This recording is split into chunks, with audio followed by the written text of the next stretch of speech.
On each strip of colour, it's useful to be able to see the paint at full strength, slightly diluted, and then diluted as weakly as you can. So I've developed this way of achieving that, where I've got somewhat control over the process. I've mixed a nice strong puddle of the colour, and when I put the first part of the strip on, I'm pushing the paint a little bit towards that end. So to begin with, that starts it to be stronger over this end. Then I'm giving the brush a good wash out in the brush wash, because ideally I want a big bucket of water for washing the brush and a smaller container of clean water for mixing the colour, so that I don't have to keep changing the water. So once the brush is washed, give it a little dry, and then pick up some colour mixing water and mix a diluted or weaker puddle just to one side of the main puddle of colour. Now I'm going to just put that on with a slight gap between it and the first application, so you can see that's weaker. Wash the brush once more and dry it. Then with a damp brush, I'll just bring these two patches together to meet. Just encourage a bit of mingling there and make friends with each other. Then for the most diluted end of the strip, wash the brush again, dry it, pick up some mixing water. So that's just clean water on the brush now. Paint a puddle of water on the paper. Dry the brush and then draw that middle area towards the water. And take the pigment into the water.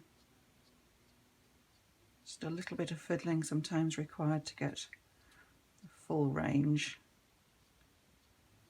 from strong through to very, very weak at this end.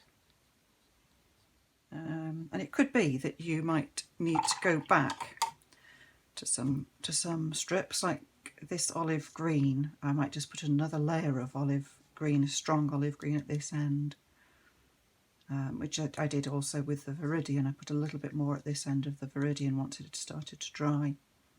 Hard to see with the yellows, but that might benefit from another layer of yellow at this end.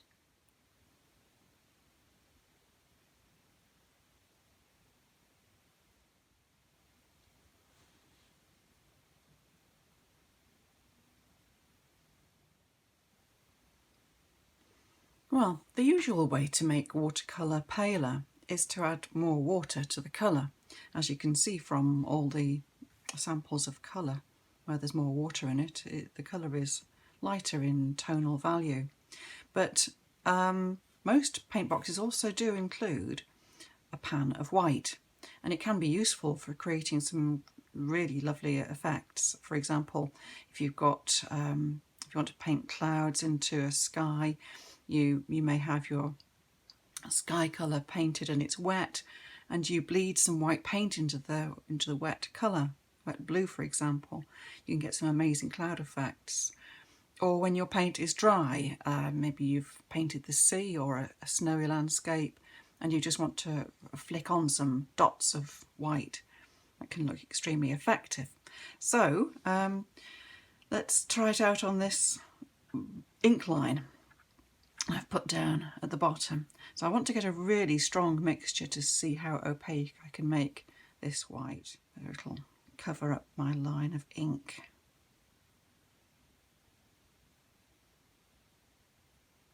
That covers really well. Keeping it quite thick there. Wash the brush. Dilute the white a little bit, as I've done with each of the other samples of colour. Put a weaker mix down.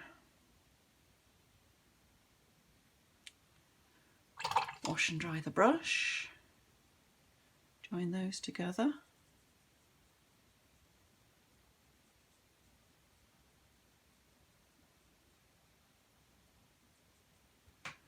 And then take it right down to the end, just with some water.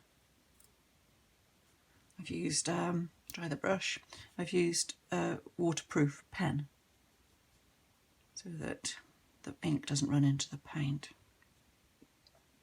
Now you can really hardly see it at this end. Just encourage a little bit more to go down there. There we go. It shows quite well how it will be strong and opaque if you make it thick enough. Now these colour charts are really well worth making. You may have a printed colour chart which has come with a set of watercolours, which can be useful just to identify the character of the colour. But you'll find out a lot more about the paints and how they behave by making your own colour chart on the type of paper that you're normally going to be using. And you'll notice, for example, colours like yellow ochre compared to raw sienna, they look a very similar colour, but the yellow ochre is much flatter.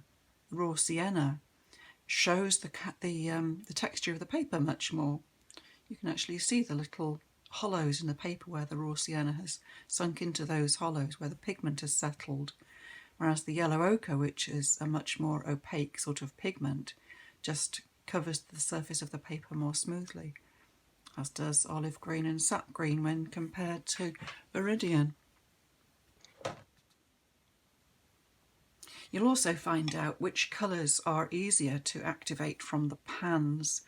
Some of the pans you have to do a lot of work to loosen the paint from the surface, whereas others, that Windsor blue for example, when I took the paint from the pan, enough paint to make a really strong mixture came with just a couple of swipes of the brush.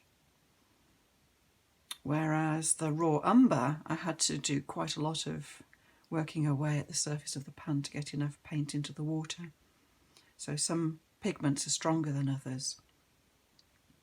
Anyway, a very useful exercise to do, and it might lead you to some unexpected combinations of colours when you start looking at the colours as they're spread out and wondering, for example, how Windsor violet would mix with raw sienna. What colour is that going to make, and how would they look together in a piece of work?